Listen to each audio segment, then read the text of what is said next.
CrossFit and then the long haul in weightlifting. Okay. So, Okay. But it's like, I never let it go. And it's now not hard for me to maintain this physique. Like, there's definitely times where strength is at a peak, and it's called a peak for a reason, because you're peaking. Yeah. But for the majority, my base level strength, I know that I was talking to Dr. Trevor Kim. I don't know if you guys have met him or heard of him. National weightlifting champ, American Open champ, super good weightlifter. What was I going to say about that? I love it. I don't have to maintain what it took to build to where I am, or it's not hard to maintain what I have now that I've built here. Correct. Let's say it took 7 or 8 years to get to the point where I'm at. Oh, this is what I was going to say. I know that I am 2 to 3 weeks away from squatting 500 pounds at any time. Okay. Like, I'm not saying I couldn't squat it right now without trying, but I know that if you told me I'll give you $1,000 if you can squat 500 pounds in 3 weeks, I could do it. Oh yeah. Like, I have that reserve strength, which I might not be tapped into all of those different muscles or whatever. I don't know. I'm not a scientist person, but I know that they're on reserve right now. They're ready to go, but they just need to get off the bench. Yeah. Well, I think that also, that pays respect to how we see some athletes that, like, maybe they get injured, or maybe they take a year off, or, like you did a year off of squatting, which might be a slight difference, but kind of the same. And the build back, what some people like to call the comeback, or whatever it is, it's quick. It's not, it's like 3 weeks, right? And you're back to your old self. You're back to your old numbers. You're back. Me, I'm not a big fan of the comeback PR. Like, I'm just like, these are my my PR is my all time, right? Maybe not everybody thinks of it that way, but that's how I think of it. I have it written on a post. It's my PR.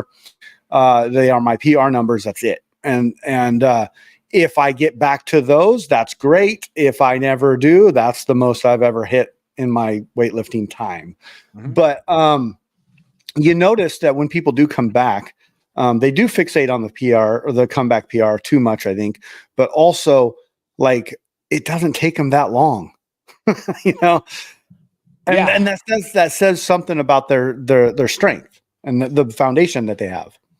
Yeah, I am a huge opponent of the comeback PR. Okay. I think that there's certain people who just need to be told that they're doing a good job all the time. Otherwise, they just don't feel good about themselves. Maybe their parents they don't feel loved by the parents, so they always need to hear, "Good job, little Timmy." Sorry to any little Timmys out there. But I feel like your PR is your PR. Right. The only time I would say that I would be okay with a comeback PR is if you had some big injury where you literally had to, like, have surgery and you were completely immobile, where you couldn't do anything for X amount of time. You had to go through physical therapy, like your limb did not work. Yeah. That's the only time I would really call. And I wouldn't even say that I wouldn't even call it a PR till you're within 90% of your best. Yeah. Like, I think everything below that we would just call what USAW called, like, the standard. So it wasn't a world record. They just set, like, a standard number. So anything below that was just a standard. Like, you had to hit that to be considered a PR. Yeah. And, so I've gone through it where I ruptured my Achilles. I was out. I mean, I couldn't do any physical activity with my legs that required any strenuous kind of exercise for about a year. I would say maybe a month under a year is when I first jogged my first lap after all that. And I did. So what I did was I ruptured my Achilles basically I was like doing CrossFit and playing a lot of basketball. And I don't know if it's attributed to that on top of running a restaurant 12 hours a day on my feet. Just a lot of excess strain on me, and I just hit like 32, I think, and I think that's pretty common for that age. But after I was able to jog that lap, I started jogging more laps, and then I trained for a Spartan race. And I remember finishing that Spartan race, and I was pretty proud of it. But I wasn't screaming off the mountaintops, "Comeback PR!" I was like, cool. I just did that. Now let's do another something cool to make, keep on building on what that was. And yeah, I think you're right about the comeback PR. Like some people just need that encouragement. Sure, go for it. But I constantly having it's the idea of having somebody who has a comeback PR and then gets hurt and then has another comeback PR and then gets hurt and is always talking about their comeback PR or retires. Yeah, or retires. Yeah, exactly. Or multiple retirements. Like the other way to kind of think about it with that is if you're teaching someone who's never done weightlifting before, and they snatch a 15-kilo bar, are you jumping up and down and be like, "Oh my gosh, you just snatched 15 kilos? That's a PR." Like, unless they're 3 years old, and that's actually impressive. Yeah, right. No, but and then they move up to the 20-kilo bar. It's like, "Oh my gosh, you had a 5-kilo." Like, we're not talking like that. And that's kind of how I look at the people who are constantly like, let's say that their best snatch was 130. Right. And then they go and they hit 100. And it's like, comeback PR. It's like, no, I'm pretty sure you could probably just get through that without much effort. Yeah, exactly. But, in the terms of maintaining the strength, like, I just think that anybody who has built that core foundation shouldn't worry about the comeback PR because it's already there. Like, we build off of what you already have done. I think that's kind of my feeling about it. Yeah. But like for a lot of people who are masters lifters who are maybe they're starting a family a little bit later in life, or they're going through some big changes, moves, change of work, those kinds of things. Something that I think people just need to understand is it really doesn't take much to maintain. It doesn't. Let's say that you hit, like, let's say you did a competition, a PR competition. Let's say you hit like a 250 total. Okay. And then you knew that, okay, the next 6 months I'm moving, having a kid, and I'm about to start a new job. So I can only lift 2 days a week. Yeah. You're going to be able to maintain realistically. Like, I'm not saying you should try this every week, but you could probably maintain top sets of your openers, only lifting 2 days a week. Yeah. Yeah. Like, and you could do that for a year and then just maintain that. It doesn't mean you're going to get like over that 250, but you could then start up a 3 to 4 day a week cycle, and then you could get easily back up to that 250. Yeah. And I think you bring up a really good point there about the, the idea of having an outside life. Like, I guess in some people's perfect world, they could just do weightlifting all day, every day. Not my perfect world, because I like the things I do outside of weightlifting. I also like weightlifting a lot. So, but you got to take in, so like, for instance, this week, right? We had our company barbecue at the beginning of the week, and that was a lot of heavy lifting, a lot of moving stuff around, a really long day. And I took Tuesday, Wednesday, Thursday off, and I did some very light stuff, bodybuilding, tried to move the empty bar in a certain way, but, quickly learned that I couldn't. But, there was, and I like to speak about this because there was a time and place in my life where I would have been down in the dumps, like, oh my God, what am I going to do? I'm freaking out, but, no, not anymore. I've matured a little bit, and I've grown in the sport to understand. And I think I've probably hurt myself enough in the sport to know that, like, yeah, give me a couple weeks. I'll be right back at it. It comes in like waves. And I don't know if you've noticed this. We've been friends for a good, probably solid 5 years. I always hurt myself around this time of year. You're also What the normally hell? signing up for a competition about now. So. Yeah, I know. And that's also another thing that's like, for me personally, and I don't mean to make this all about me, but for me personally, like I don't have a meet on the books until 2025. So to me, I'm like, cool. Well, you know what? I had a great 8 weeks on this program. I'm going to reset and I'm going to hit it. I'm going to see what happens next week and I'll readjust from there. Like, it's not that big of a deal. Yeah. It'll come back. So, and I think the one other part that we haven't really touched on, but I think is a good thing, is when someone used to be a good weightlifter. Yep. And then life changes happens and they have to stop for whatever reason, whether it's an injury or it's life, and they have to stop. I wouldn't say if you have to take 3 months off, I don't consider that a stop. That's a solid break. Yeah. I'm talking about year plus. Yeah. 2, 3, whatever, like lifetimes ago. Right. Like a lot can change in 2 or 3 years. Mm-hmm. That's going to be honestly, that's going to be one of the times where you need to focus on not trying to go fast, because you're going to still see those PR numbers that you hit. You can still see them. Mm-hmm. And then so many people that I see, they just say like, I'm going to get back there. I'm going to be back to like 120, 150 before you know it. Like, give me 6 weeks. I'm like, no, you're going to get hurt. You're going to get hurt. Yeah. What Penley used to say, this was not necessarily for this type of a situation where you could take 2 years off. But if you took a month off, like if you were a senior and you went to Worlds or something and you wanted to have some time off, if you took a month off, it would take the amount of time you took off times 2 to get back to the condition that you were in before you took off. So I'm not saying if you're at Worlds and you're totally peaked, but let's just say that you were in that 90%, you could hit 90%, and then you took a month off. It would take about 2 months to get back to that 90% of consistent training.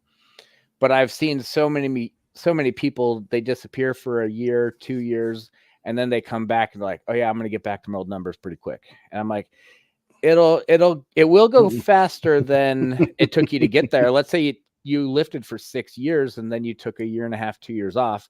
It's not going to take you 6 years, but it's not going to be, you're going to be out within 4 to 6 weeks if you are trying to get to those numbers. Like, you need to spend a long time getting there. How about we give it 6 months, Yeah. Like, and really, and I forget who I was talking to about this, but I was having a conversation about like all, the different programs I've done. And there's one program in particular that I have done that really helped build a solid, and I'm talking like, I didn't have this kind of foundation prior to, but build a solid foundation of strength and technique. And I was on it for a year and I felt like, maybe it was time to explore other things given my schedule and given what was coming up in the fall, and like, all kinds of things came to that decision. But I'm like super thankful that I did it, because it's like, I look at it and I'm like, okay, I knew how to get in the gym, do snatch, clean and jerk, squat. I knew how to do all that. But when I started that program, I was there was a bunch of question marks about like, where we did, where do I do this? How do I do this? When do I do this? And that program really drilled it down to a very specific core foundation on how to do things, how to move properly, how to, run through a program and be strong, and how to compete. And not to say like that I hadn't learned that before, but it solidified that foundation. Yeah. And there's some very specific reasons why, and I won't get into that, but I just think that like I needed that for my development in the sport. I've seen other people where, they've gone to a different program and it hasn't been fitting for them and they just quit. I'm going back to CrossFit. Cool. Go back to CrossFit. That's fine. I mean, nothing wrong with that. But like, if you really love weightlifting, like you said you did, like why? But I don't know. I think people are impatient, and that leads to injury, and especially leads to injury the older you get. We can attest to this. You get over 40, man, you can't be pushing that stupid shit anymore. You got to be patient. You got to take your time. You got to be specific. I don't know. Yeah, no, there's teams out there where they will just push that anyone can do all of this. And it's like, no, that they really can't. No. Like, or if they can, they're so new to this sport that they're not lifting anything that is going to really tax them. So that's how they can get through it all. So if you're a 40-year-old male who's semi-athletic, and then you're getting into weightlifting and you've never done a snatch before, and you hit 50 kilos, and then it's like, oh yeah, I have 5 days a week, but I'm going off of a 50 kilo snatch and a 60 kilo clean and jerk. Your body's going to be able to repair itself. Yeah. If you're a 40-year-old, like I'm a little older than 42 and a half year old with a 153, 175, I can't hit 5-6 days a week hitting multiple reps over and complexes over 80%. Yeah. Like that's not happening. Yeah.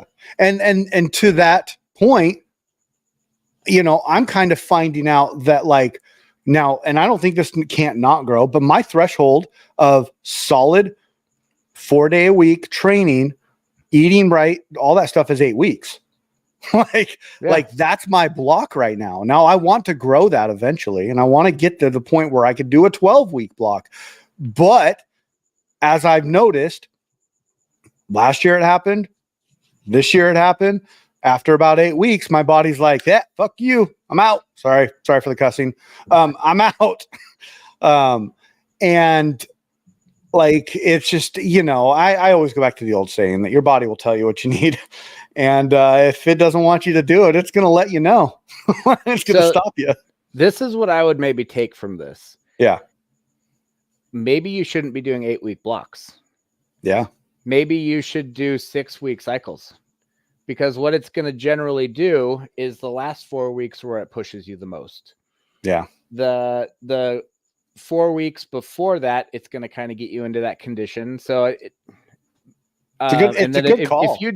If you do a 12-week block, that first 4 weeks just sucks. It's going to be terrible. They're just getting you to move. And the key is not getting you hurt. Because if you've got a comp 12 weeks out, the worst thing that they can do is have you go to maximum or something heavy on week 2, and now you're 10 weeks out and now you're hurt. So they're going to just get you moving, and it's going to be so boring. You're going to be in the 60 to 70% range for thousands of reps, and it's just going to suck. The last 6 weeks are great. Right. So if you went 6 weeks on, took a week off after that peak, and then started again, it's going to start you again at that lower area. I like that.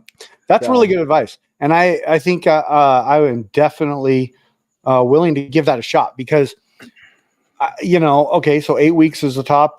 If I back it off 2 weeks and I get a week off, that sounds great. Yeah.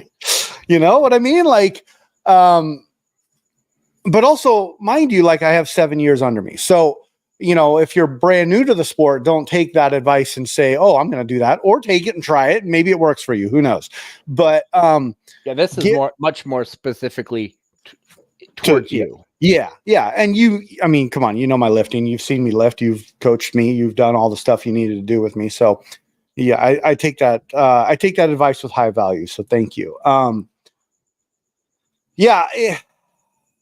I just think that this is a great example of being lifters and being aware and conscious of what's going on, and not just following the high exciting, high elevation, cool. I'm doing really cool stuff. I'm trying to refrain from certain catchphrases. I don't know why, but I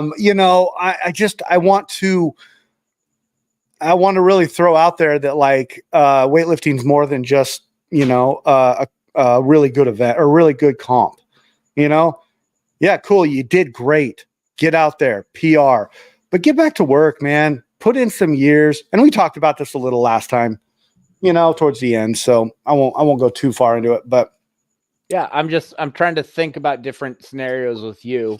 Yeah. And like we've talked about how you want to build that base. Cause Yeah. like you're built like weightlifting's kind of like a triangle. So the narrower your base, if let's say that just the parts of the triangle on the angles that go up, that's going to stay the same no matter what. So if your base is only like 3 inches wide, you're only going to go up 2 inches. But if your base is 12 inches wide, you're going to go up whatever, 8 inches.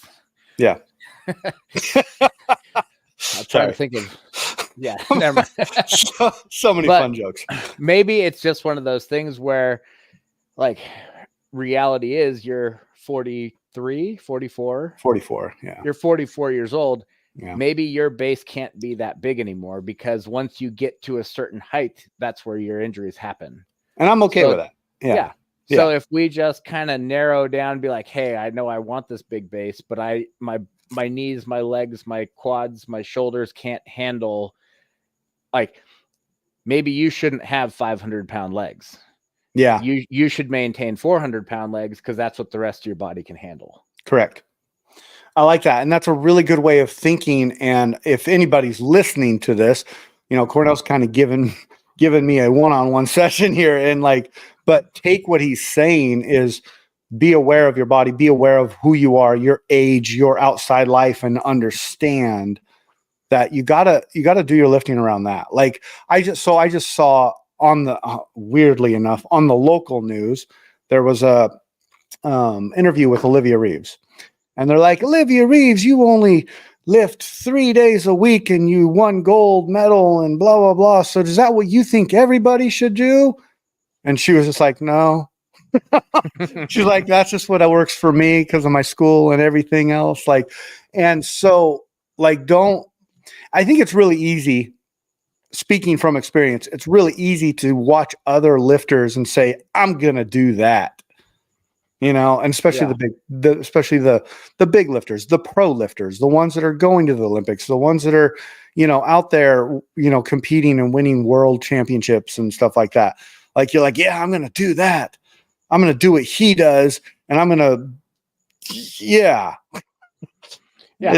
everybody's different. Yeah. The same program isn't going to do the same thing for everybody. It's going to do very different things for everybody. Yeah. They might be similar, but it's not going to be the same. Yeah. But I really do think that like that last 6 weeks of a program is always the most fun, and it's always like the most interesting. It is. So that would probably be my advice. Like the worst part of the program is when there's nothing on the books and you're just maintaining and moving. Yeah, I've had that thought. Yeah. Unless you're like brand new and you just need to, like, my gym has 2 different programs. There's the basic program, and then there's the competitive program. People have asked me like, oh, which one should I do when they're joining? I'm like, do the basic one. They're like, oh, but it's basic and I want to get good. I'm like, you don't know anything right now. So the basic one is going to pretty much be kind of like a CrossFit class. It's something to do, something to learn. You're going to be moving. You're going to learn how this works. Right. You're not at the point where you should be peaking yet. Yeah. Like, I think too many people are chasing the PR and thinking that that's all that really matters, when they're just looking at the shiny thing in front of them, when they can't even imagine what could be out there if they put in 6 months of hard work. Exactly. Yeah. And I think that this sport is very elusive like that too, though. Like, you get caught up in social media, you get caught up in watching, this live streamed events, and like, you're like, oh man, that looks so awesome. I want to do that in 6 weeks or whatever. You just got to keep a level head and just keep pushing. And, also, one thing that we don't talk about too much, which is vet out the people that you're listening to. Vet us out, like, don't just take one person's word for it. Obviously, for me, I always like to listen, do, and then listen again, and then do some more, because it allows me to evolve and equivalent what people are saying into how it works for me. but I just think it's easy to think that weightlifting is a sport that you can just jump into and do really well. Now, some people can. And I think that has a lot to do with age, with athletic ability, and already their like we've been talking about, their core foundation of maintained strength. Like, I mean, like, look at Ryan Sester, man. He jumped into from CrossFit, doing 60-90. Like, what? I mean, regardless, he was like, in his early 20s, I think. I don't know exactly how old he was, but like, I remember watching, I think it was his third meet, and I competed at that meet, and I watched him do 60-90, and I was just like, what? What's going on? What am I doing? No. But it was, some people can do it, but you got to take age, you got to take timing, you got to take athletic ability, maintain strength, all of that into play. And you're going to get hurt. Everybody gets hurt. You're going to go through ups and downs. That's the beautiful thing about the sport, is that you keep with it. Like, all that stuff feels like you can feel proud about it. Yeah, no, that was said great. Yeah. Cool. Well, we're about at time. We're sitting at 40 minutes now. So what do you got coming up? Anything cool? I know you got a lot coming up. That was you got a lot of cool. You got a year ahead of you, I will say. Yeah, so I'll just throw it out there because we're less than a week away from closing, but we bought a couple acres out in Tennessee. Nice. And then we have house plans all done, and we're just waiting on a couple of things to finish up before we can get started building that. And by next summer, I don't know if it'll be beginning or end of summer, I have some projects out here. I'm a general contractor, so I have some projects out here I have to finish up, but we will be officially moving to the technically East Coast. I mean, not the coast, but the eastern east side. The east side. Yeah. The east time zone. There you go. There you go. No, that's pretty cool, man. And I'm super excited for you. I think that'll be, you've been dreaming about this since I've met you. So, yeah. And it's just, I'm really excited for you guys. I'm glad that everything is working out. And I look forward to it. I look forward to seeing the process and seeing new home and hopefully getting out there and visiting. So, yeah, I mean, the gym situation is going to be definitely, that's going to be the hardest part, is leaving the gym I'm at here. Yeah. It's funny where family and friends and everybody out here, like, yeah, I'm going to miss you. But the gym and the friendships that I have there, that's going to be the one thing where I'm like, oh my gosh, this sucks. Dude, come on, you spend 4 days a week with them? Like, 2-3 hours a day? Yeah, probably 12 hours a week there. Probably talking, over text and Instagram and yeah, it's totally understandable. Like, I mean, and I'll throw myself under the bus for you here. Anytime I've left a job, I cry. And I haven't left too many jobs in my life. So, like, the 2 jobs I can think of that I've actually walked away from, I cried, because it's like it's that extended family. It's like always fun, and there's some drama, but like, it's the end of the day, it's always a good time, and they're good people, especially that gym, man. That's full of good people. Yeah, but it'll be interesting. I'm ready for the next chapter. I'm ready to see what kind of goes down. I've got a couple of different possibilities for gyms out there, like maybe starting a club out there, or I'll probably just kind of sorry, there's a pop-up on the comments, but I know, I saw that. I will be bringing one platform out there, 2 sets of Eleiko plates, two Eleiko barbells, and a women's bar. Nice. And I'm getting rid of everything else that I've got. So I've got a handful of plates still here. I've got just a bunch of random stuff. I mean, I've downsized a bunch of the stuff, but the other bummer is it's no longer the COVID frenzy anymore, so this stuff really isn't worth anything anymore. I know, right? Hey, I will say, everybody out there, if you're not following Cornell, he's selling some pretty dope lifters, 9.5. Get a hold of him. Like if I wore that size, I probably would have bought them already. But I think I sold the Adidas. I haven't been you paid did? yet. Okay. But I have the teal and white Antas. Oh, those are dope, dude. I'm a 9. Anta Yeah. only comes in 9.5. It's like 8.5 Yeah. and then 9.5. I've tried on the 8.5, way too small. Yep. 9.5 I bought, and I kind of told myself they're okay, but they're just this sport, you need your equipment to be like tuned in perfectly. Yeah. And they're just a tiny bit too big. Yeah. That's so cool. yeah. Well, good, all good things happening. So that's great. All right, Cornell, this has been a great show, man. And It was. got it. Great show.